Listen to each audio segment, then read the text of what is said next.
musuhmu selamatkan. Selamatkanlah umatmu. Siapa dia?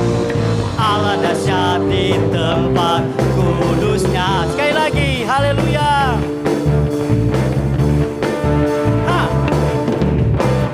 Gerakkanlah kekuatanmu ya Allah. Tunjukkanlah kuasa ya Tuhan.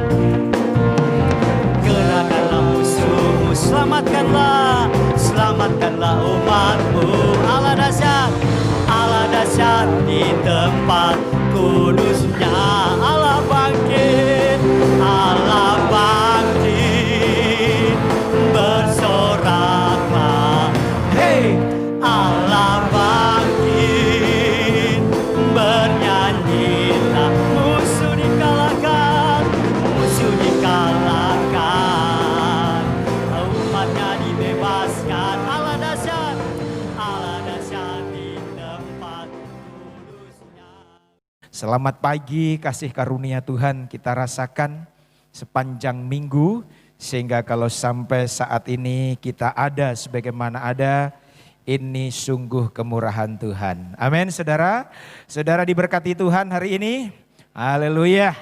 Puji Tuhan, walaupun di daerah kita dengar kondisinya bukan semakin baik, tetapi kasih kemurahan Tuhan kita bisa ada di tempat ini untuk memuji, menyembah, memuliakan nama Tuhan, bahkan mendengarkan firman Tuhan. Tema khotbah saya pada saat ini, setia sampai mati. Siapa yang ingin setia sampai mati, angkat tangan. Wow, semua ingin setia sampai mati. Puji Tuhan, ini kerinduan kita. Dan ini juga harapan daripada Tuhan Yesus. Nah, selama ini saudara, kita sering belajar dari kehidupan tokoh-tokoh Alkitab. Sering kita dengar bagaimana kehidupan dari Yusuf itu dapat kita teladani dan memang itu bagus. Sering kita belajar bagaimana kehidupan Daud, bagaimana dia tujuh kali sehari di dalam dia memuji Tuhan, itu bagus. Sering kita melihat kehidupan dari Daniel dan banyak murid-murid yang lain, saudaraku. Itu memang luar biasa. Tetapi pada saat ini kita mau belajar dari seorang perempuan yang secara jasmani kalau dinilai dari pekerjaannya mungkin ya ukuran yang paling rendah. Kita akan belajar dari seorang perempuan yang notabene-nya pekerjaannya itu mungkin ya biasa-biasa bahkan sederhana. Dia adalah Deborah. Deborah di sini saudaraku, ini bukan Deborah kalau di dalam Hakim-Hakim pasal yang keempat, di mana Deborah di dalam Hakim-Hakim pasal 4 itu dia seorang nabiah, dia seorang hakim di Israel. Tetapi kita akan melihat satu pribadi yang namanya Deborah. Dia bukan seorang hakim, dia bukan seorang yang terkenal, dia bukan seorang pejabat tinggi, tetapi dia seorang inang atau pembantu rumah tangga. Kerennya asisten rumah tangga. Nah, kita akan lihat ayatnya. Di dalam Kejadian pasal 35, sekali lagi Deborah di sini bukan Deborah seorang hakim atau nabiah, tetapi seorang pembantu rumah tangga atau seorang inang. Saudara perhatikan di dalam Kejadian pasal 35 ayat yang ke-7. Didirikannya mezbah di situ dan dinamailah tempat itu El Betel. Karena Allah telah menyatakan diri kepadanya di situ ketika ia lari terhadap kakaknya. Ayat 8.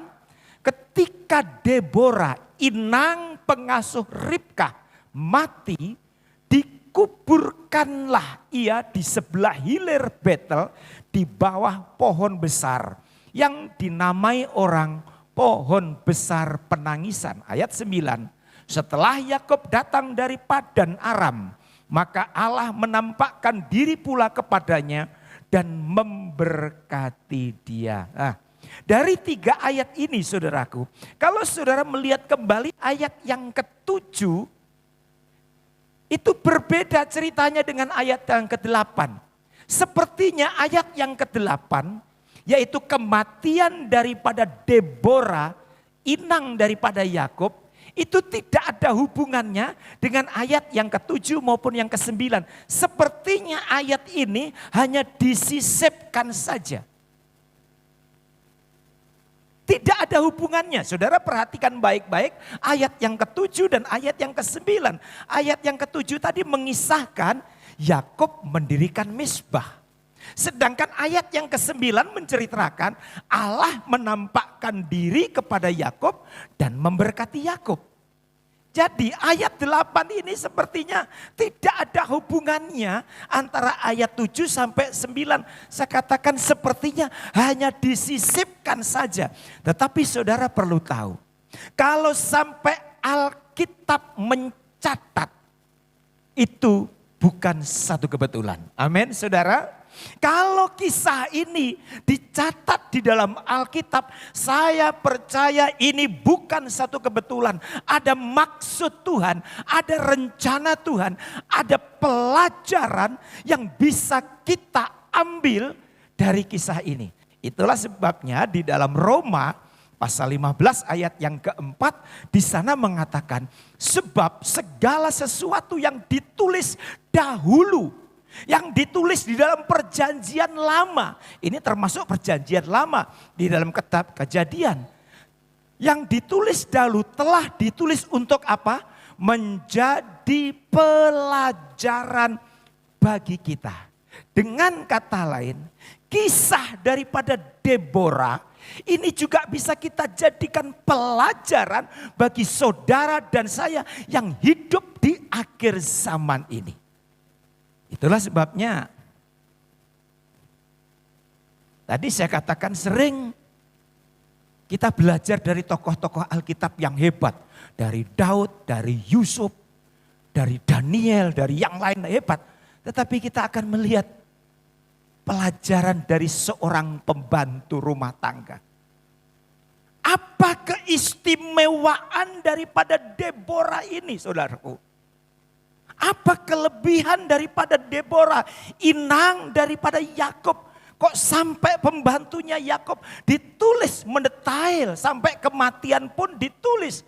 Sementara raja-raja yang lain pun juga punya pembantu yang sudah mati. Daud punya pembantu, sudah mati. Salomo punya pembantu, juga sudah mati. Tetapi pembantu-pembantu mereka saudaraku tidak dicatat di dalam Alkitab.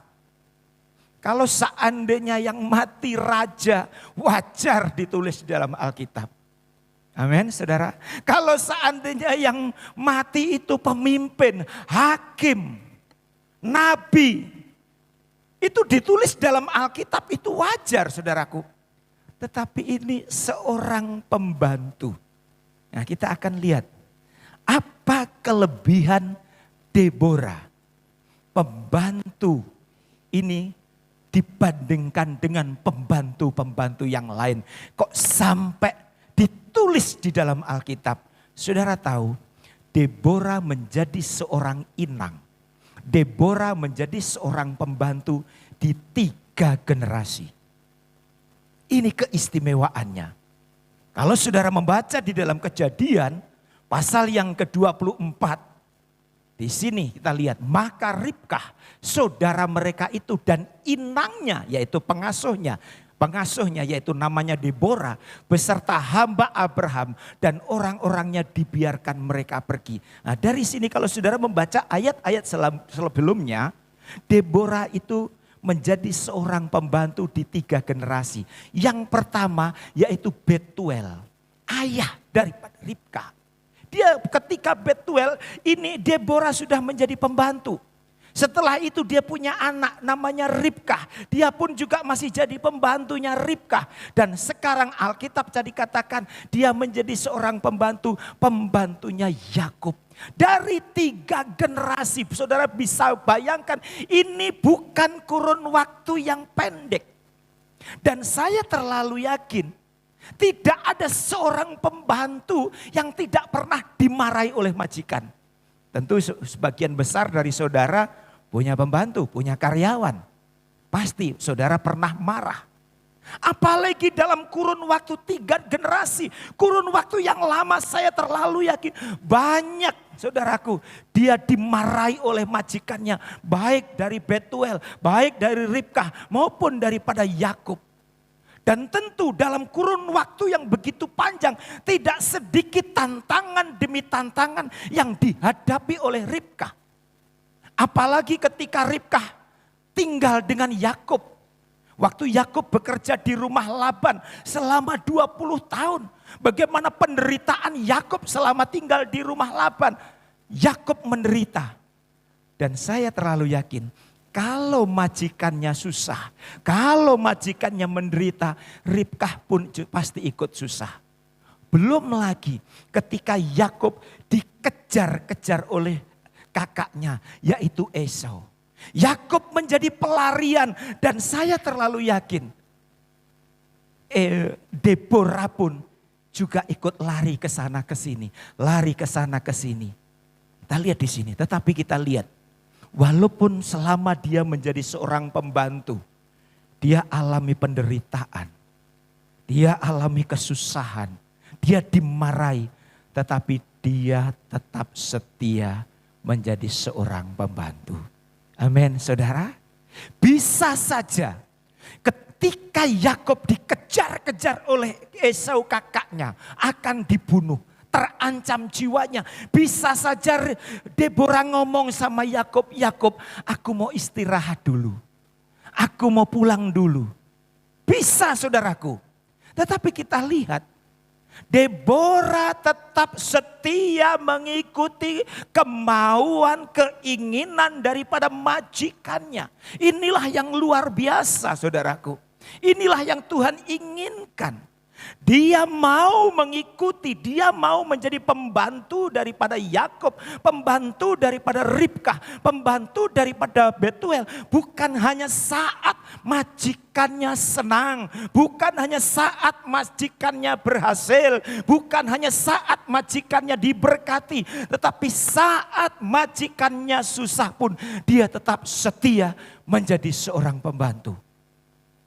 Dengan kata lain, kesetiaan Deborah ini tidak ditentukan keadaan majikannya. Oh, ini saudaraku, kesetiaan Deborah di dalam bekerja tidak ditentukan kondisi majikannya. Ketika majikannya senang dia berkata puji Tuhan. Tetapi ketika majikannya susah dikejar-kejar dia pun tetap setia. Dan menjelang kedatangan Tuhan kali yang kedua, Tuhan ingin menemukan gerejanya yang tetap setia dalam kondisi apapun. Amin, saudara.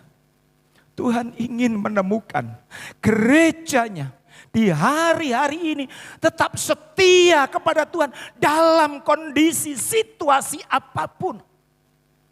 Ini yang Tuhan inginkan. Ada begitu banyak anak Tuhan setia kepada Tuhan, bahkan terlibat dalam pelayanan karena semuanya berjalan dengan baik. Tidak ada yang mengkhawatirkan, tidak ada yang menakutkan, semuanya mendukung, berkat Tuhan datang. Itu setia kepada Tuhan, itu tidak susah. Memang itu baik. Tetapi mampu atau tidak? Ketika Tuhan izinkan kita alami penderitaan, ketika Tuhan izinkan masalah silih berganti, ketika Tuhan izinkan kita dikecewakan teman, kita mau tetap setia kepada Tuhan. Ini persoalannya. Jujur saja, ada begitu banyak saudaraku, anak Tuhan ketika dikecewakan orang lain, ujung-ujungnya tidak masuk gereja. Yang jadi korban selalu Tuhan. Ngambek. Tetapi kita mau belajar dari pribadi yang namanya Deborah ini saudaraku. kita mau belajar. Ketika majikannya senang, ketika majikannya sukses, dia setia. Sebaliknya, walaupun majikannya dikejar-kejar oleh kakaknya, yaitu Esau, saudaraku, dia tetap setia kepada majikannya. Nah, inilah yang Tuhan inginkan, saudaraku. Sekali lagi, menjelang kedatangan Tuhan. Tuhan ingin menemukan gerejanya. Saudara dan saya mau tetap setia apapun keadaan kita. Amin, saudara. Saudaramu setia kepada Tuhan apapun keadaan kita. Tuhan Yesus memberkati. Jangan seperti Petrus. Pada waktu Tuhan Yesus membuat mujizat, Petrus ada di situ. Petrus tampil di depan. Pada waktu Tuhan Yesus mengadakan mujizat, bagi-bagi makanan kepada 5.000 orang, Petrus ada di depan. Saudaraku, tetapi ketika Tuhan Yesus dicambuk, ketika Tuhan Yesus diludahi, ketika Tuhan Yesus dipukul, ditinju, apa yang dilakukan oleh Petrus? Petrus melihat dari jauh. Petrus melihat dari jauh. Dan melihat penderitaan Yesus, apa yang dilakukan oleh Petrus. Akhirnya menyangkal. Nah ini saudaraku, berbeda dengan Deborah. Senang, dia ikut senang. Ketika majikannya sedih, dia pun ikut di situ. Ketika Yakub dikejar-kejar oleh Esau, ini Deborah tidak minta izin, Deborah tidak pergi, Deborah tidak lari. Tetapi ikut penderitaan yang dialami oleh majikannya. Setia dalam keadaan apapun. Sekali lagi, inilah yang Tuhan inginkan. Bagi saudara dan saya, kita tetap setia kepada Tuhan. Bagaimana dengan kita? Apakah selama ini kesetiaan kita tergantung keadaan? Ya om, nanti kalau lagi mood ya masuk gereja. Jadi masuk gereja karena mood-mutan. Kalau lagi mood ya masuk gereja om. Kalau lagi ndak mood, di hati ndak mood ya ndak masuk gereja. Ini kesetiaannya tidak seperti Deborah. Tetapi biarlah lewat firman ini kita mau tetap setia. Amin saudara. Kita mau tetap setia dan saya bersyukur saudaraku.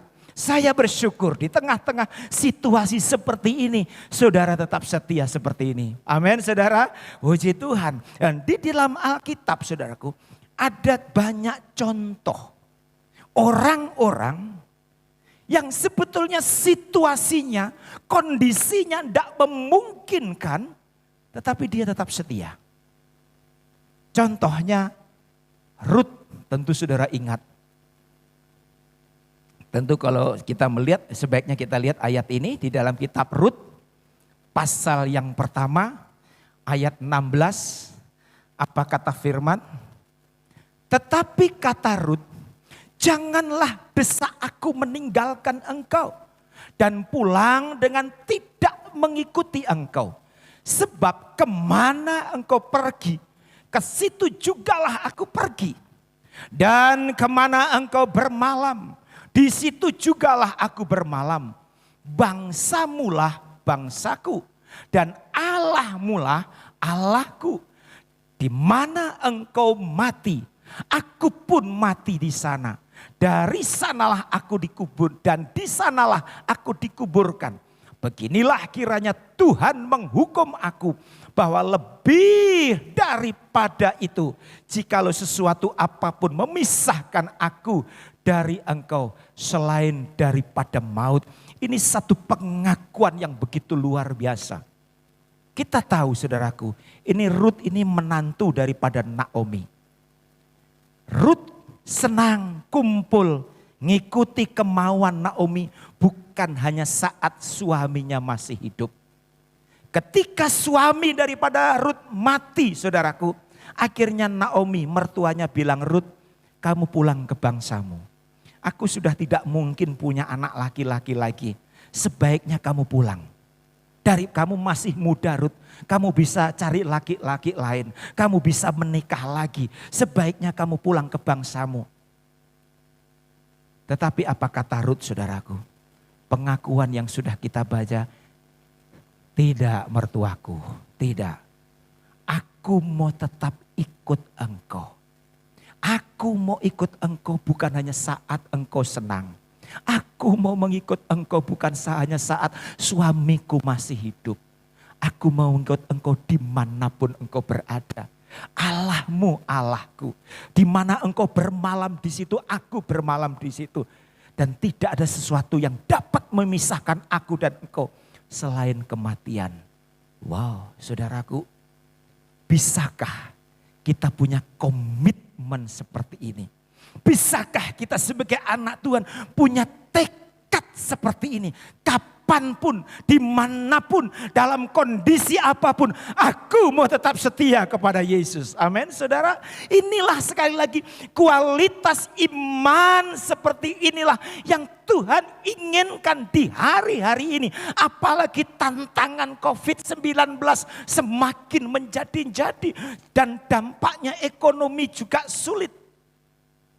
Kalau kita tidak punya kualitas iman seperti Deborah, kalau kita tidak punya kualitas iman seperti Ruth, tidak menutup kemungkinan kita akan tinggalkan Tuhan. Ayo, dalam kondisi seperti ini, Tuhan justru ingin melihat kualitas iman kita masing-masing. Dan sekali lagi di dalam Alkitab ada begitu banyak contoh. Contohnya lagi Nabi Habakuk. Tentu ayat ini sudah hafal. Kita dengar bersama-sama, saudara perhatikan ini, ayat ini. Sekalipun pohon ara tidak berbunga, pohon anggur tidak berbuah, hasil pohon zaitun mengecewakan, sekalipun ladang-ladang tidak menghasilkan bahan makanan, kambing domba terhalau dari kurungan, dan tidak ada lembu sapi dalam kandang. Saudara perhatikan. Ini berbicara tentang ekonomi. Dia tanam tidak bisa bertumbuh. Dia juga, saudaraku, nanam apapun tidak menghasilkan apa-apa. Secara manusia kecewa. Nabi Habakuk, saudaraku, namanya Nabi. Dia adalah anak Tuhan yang setia. Rupanya kesetiaannya diuji oleh Tuhan. Dia sudah tanam ini tidak bisa bertumbuh. Tanam ini tidak bertumbuh. Hasilnya pun mengecewakan. Bisa saja dalam kondisi seperti itu Nabi Habakuk komplain sama Tuhan. Tuhan, aku ini sudah setia melayani Engkau. Aku ini sudah setia kepadamu. Aku ini sudah setia berkorban. Aku ini sudah setia melakukan kehendak-Mu. Kenapa hasil tanamanku tidak berbuah? Kenapa semuanya gagal? Bisa saja Nabi Habakuk komplain sama Tuhan. Wah, kalau begitu aku tidak mau lagi datang ibadah karena semuanya gagal. Apakah begitu Nabi Habakuk? Tidak. Saudara perhatikan ayat selanjutnya. Namun aku akan bersorak-sorak di dalam Tuhan. Beria-ria di dalam Allah yang menyelamatkan aku. Perhatikan kata yang menyelamatkan. Rupanya kegagalan di bidang ekonomi, kekecewaan di dalam kehidupannya tidak menyurutkan Nabi Habakuk tetap mau bersorak-sorak, tetap mau memuji Tuhan, tetap mau setia kepada Tuhan. Karena apa? Karena janji Tuhan tentang keselamatan. Kalau fokus kita kepada keselamatan, perhatikan sekali lagi. Kalau fokus hidup kita kepada janji Tuhan, yaitu keselamatan, maka apapun yang terjadi di hari-hari ini dalam hidup saudara, dalam rumah tangga saudara, dalam bisnis saudara, itu tidak akan membuat saudara tidak beria-ria di dalam Tuhan. Amin, saudara. Itu tidak akan membuat saudara tidak setia lagi. Karena apa?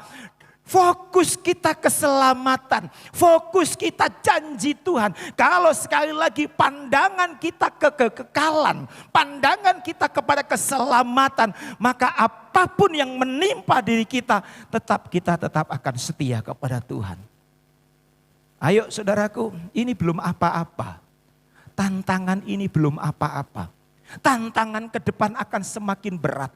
Tantangan ke depan akan semakin banyak. Ayo di hari-hari ini perkuat imanmu. Perkuat imanmu. Maka tantangan demi tantangan yang datang itu justru akan membuat kita semakin kuat di dalam Tuhan. Amin saudara. Itu akan membuat kita semakin kuat di dalam Tuhan. Jadi perhatikan di sini. Deborah, Rut, dan Nabi Habakuk. Satu lagi, 3 pemuda Ibrani. Sadrak, Mesak, dan Abednego. Raja Nebukadnezar membuat satu peraturan. Setelah dia membuat patung, saudaraku. Diumumkan kepada seluruh rakyat.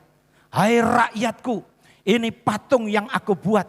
Sekarang kamu semua harus menyembah kepada patung ini. Kalau sampai tidak mau menyembah patung ini, maka akan kubakar, akan kumasukkan ke dalam dapur api yang panasnya 7 kali lipat. Saudara bisa bayangkan, melihat ancaman itu saudaraku. Banyak orang semua pada menyembah.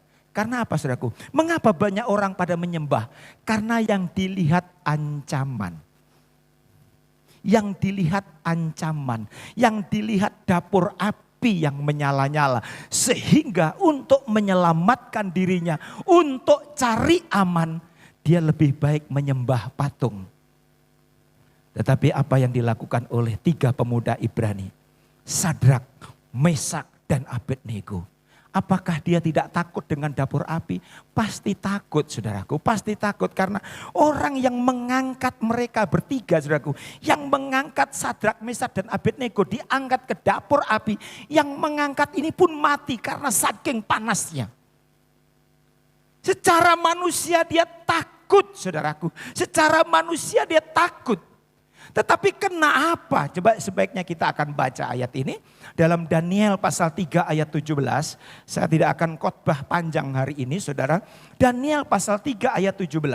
Jika Allah kami yang kami puja sanggup melepaskan kami, maka ia akan melepaskan kami dari perapian yang menyala-nyala itu.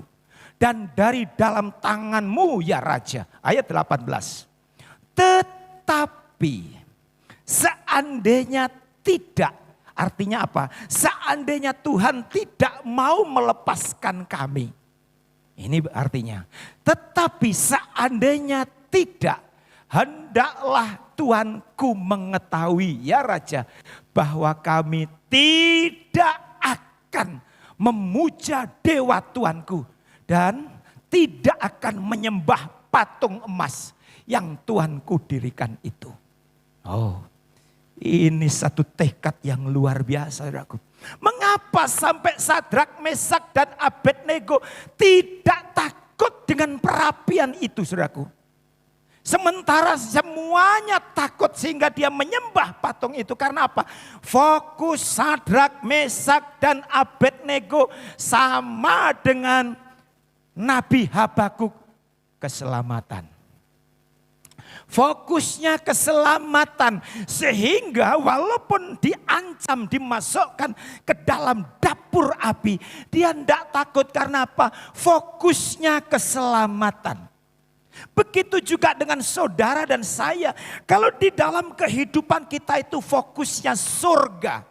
Kalau di dalam kehidupan kita ini fokusnya keselamatan yang dijanjikan oleh Tuhan. Tantangan-tantangan sekarang ini tidak akan membuat kita untuk meninggalkan Tuhan. Tetapi kita mau tetap setia kepada Tuhan. Amin saudara. Berikan kemuliaan untuk Tuhan kita Yesus Kristus.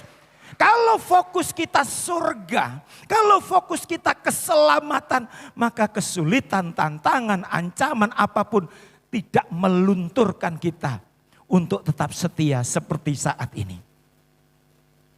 Jadi fokusnya, kenapa banyak orang seperti tadi menyembah patung? Karena fokusnya api yang menyala-nyala. Tapi kalau fokus kita surga, kalau fokus kita janji Tuhan, kalau fokus kita menjadi ahli waris kerajaan surga, tantangan yang kita hadapi saat ini, itu tidak akan membuat kita meninggalkan Tuhan. Itulah sebabnya Rasul Paulus sudah bilang, penderitaan ini tidak sebanding dengan kemuliaan yang Tuhan siapkan. Amin saudara. penderitaan yang kita alami saat ini, kesusahan, kekurangan, sakit, penyakit, ini tidak sebanding dengan kemuliaan yang Tuhan siapkan untuk saudara dan saya. Deborah, Yakub hanya mau kasih gaji, saudaraku. Hanya kasih gaji untuk kebutuhan jasmani. Itu pun dia setia. Apalagi kita, saudaraku. Yesus bukan hanya kasih berkat jasmani, tetapi berkat keselamatan. Dan itu janji Tuhan, ya dan amin. Jadi artinya sungguh keterlaluan. Sekali lagi sungguh keterlaluan. Kalau kita tidak setia kepada Tuhan. Deborah yang hanya terima gaji untuk kebutuhan jasmani. Dan Yakub tidak bisa menjamin keselamatan. Itu pun dia begitu setia kepada Tuhan. Kepada Yakub, apalagi kita, saudaraku. Yang Yesus sudah kasih jaminan hidup kekal. Kalau sampai kita tidak setia, itu sungguh keterlaluan. Untuk itu mari fokuskan pandanganmu kepada keselamatan. Fokuskan pandanganmu kepada surga. Maka tantangan apapun tidak akan membuat kita tidak setia. Amin, saudara. Dan saudara perhatikan. Sampai umur berapa Deborah bekerja di rumahnya Yakub? Sampai umur berapa? Sampai mati.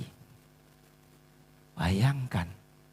Dia bekerja sampai mati. Sama dengan kami hamba Tuhan GPDI. Kami hamba Tuhan GPDI tidak ada pensiun. Umur sekian pensiun tidak seperti pegawai negeri. Atau ada gereja-gereja lain yang ada masa pensiunnya. Kami pendeta GBDI tidak ada pensiun dan tidak ada uang pensiun. Kami belajar dari Deborah. Mau melayani sampai mati. Sampai napas putus, saudaraku. Itu tekad kami dan itu organisasi GBDI. Melayani sampai mati. Ada pujian, selama hamba masih bernapas. Selama masih bernapas, itu mau tetap melayani. Sama dengan papanya Ibu Esther, mamanya Ibu Esther, melayani sampai mati. Sama dengan papanya tante, melayani sampai mati. Nah ini saudaraku, jadi kalau baru setengah mati jangan sombong. Om saya sudah setia setengah mati, om baru setengah mati. Sampai mati. Amin saudaraku. Deborah bekerja di rumah Yakub sampai mati. Dan Yesus ingin kita setia sampai mati. Siapa yang mau setia sama Tuhan sampai mati, angkat tangan. Haleluya. Coba kita lihat ayat terakhir. Wahyu pasal 2 ayat 10. Jangan takut terhadap apa yang harus engkau derita. Sesungguhnya iblis akan melemparkan beberapa orang dari antaramu ke dalam penjara supaya kamu dicobai. Dan kamu akan beroleh kesusahan selama 10 hari. Perhatikan yang merah. Hendaklah engkau setia sampai mati. Dan aku akan mengaruniakan kepadamu mahkota kehidupan. Untuk terima mahkota kehidupan setia sampai mati. Amin. Untuk terima mahkota kehidupan setia sampai mati. Bukan setengah mati. Ayo kita belajar dari Deborah. Kita belajar daripada Nabi Habakuk. Kita belajar dari Sadrak, Mesak dan Abednego. Kita belajar daripada Rut. Biarlah apapun yang terjadi. Ku mau tetap setia kepada Tuhan. Saudara mau tetap setia kepada Tuhan? Berikan kemuliaan untuk Tuhan Yesus. Silakan pemain. Ku tetap cinta. Amen. Ku tetap cinta. Walau badai datang menerpa. Ku tetap cinta. Ku ku tetap setia. ku tetap setia. Walau topan datang menerpa, ku tetap setia. Terlalu banyak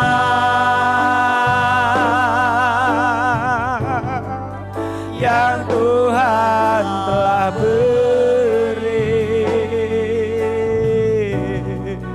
takkan mungkin ku balas dari apa yang ku miliki.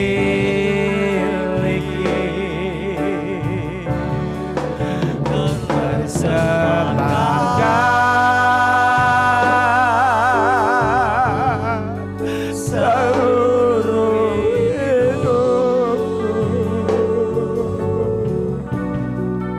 dan ku tetap cinta, biar ku tetap setia.